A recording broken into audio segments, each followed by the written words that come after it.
بسم اللہ الرحمن الرحیم۔ عرب میں ایک شخص بیٹیوں سے سخت نفرت کرتا تھا۔ ایک بار اللہ نے اسے 2 بیٹیوں سے نوازا،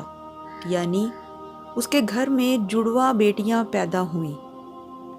وہ بہت دکھی ہوا اور افسوس کرنے لگا۔ بس حضرت علی رضی اللہ عنہ کو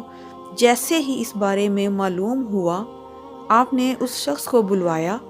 اور فرمانے لگے، اے شخص، یاد رکھنا، اللہ ہر کسی کے گھر میں جڑواں بچوں کی پیدائش نہیں کرتا اور ہر کسی کو بیٹی عطا نہیں کرتا، بلکہ جس گھر سے خوش ہوتا ہے، جس شخص کو جنت میں داخل کرنا چاہتا ہے، جس کی آخرت کو سنوارنا چاہتا ہے، اسی کے گھر میں بیٹی کا تحفہ عطا کرتا ہے۔ یاد رکھنا کہ بچے والدین کے گھر میں رحمت بن کر آتے ہیں۔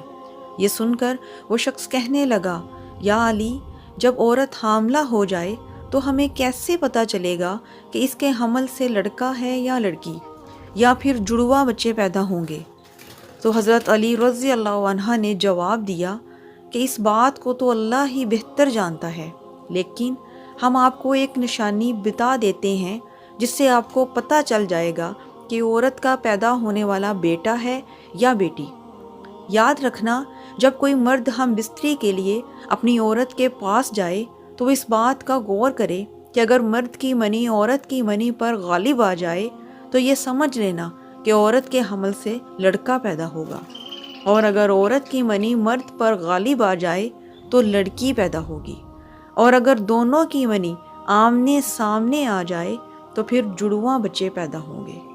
یہ باتیں سنتے ہی مجمع سے ایک اور شخص کھڑا ہوا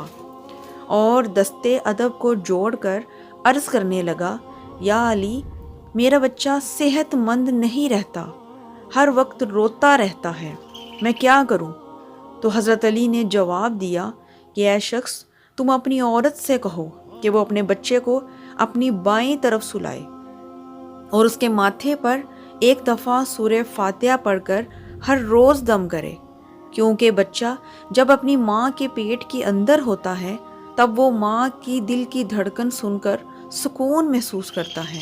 مگر جب وہ ماں کے جسم سے جدا ہو جاتا ہے تو اسے وہ آواز سنائی نہیں دیتی، اس لیے وہ بے چین ہو جاتا ہے اور خود کو اکیلا محسوس کرتا ہے اور وہ روتا رہتا ہے۔ اس لیے اگر عورت بچے کو اپنی بائیں طرف سلائے گی تو وہ ماں کی دھڑکن کو محسوس کرتا رہے گا اور سکون سے سویا رہے گا۔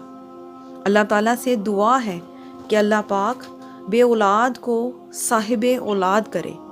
اور اولاد کو اپنے ماں باپ کا فرما بردار بنائے۔